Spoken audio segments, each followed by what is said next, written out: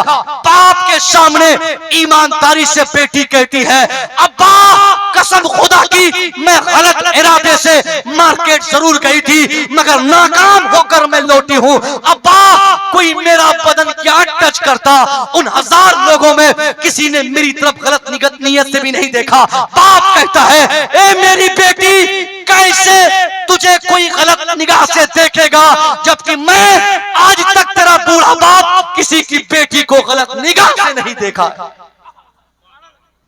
نعرہ تکبیر, نعرہ رسالت, پیغام اسلام, حضرت علامہ مصور رضا صاحب قبلہ مصباحی. نعرہ تکبیر, نعرہ رسالت. اپنی بیٹی کو بچانے کے لیے ضروری ہے کہ دوسروں کی بیٹی کی عزت کی جائے. اپنے بہنوں کی عزت کی محافظت کے لیے ضروری ہے کہ دوسروں کی بہنوں کو اپنی بہن سمجھے. جو آدمی بدنگاہی کرتا ہے گھر سے باہر, یقین جانے کی گھر میں ان کے گھر کی بچوں کے ساتھ کوئی بدنگاہی سڑک پہ کرے گا. یہ سارے پیغامات تھے جو میں نے دے دیے. انشاءاللہ پھر کسی خالص کانفرنس میں, اصلاحی کانفرنس میں اگر آپ نے مجھے یاد کرنے کی کوشش کی, بھول کی, تو میں اگر آ گیا پھر انشاءاللہ بچی بھی باتیں آپ کے سامنے پیش کرنے کی کوشش کروں گا. استغفر اللہ ربی من کل ذنب و اتوب الیہ. السلام علیکم.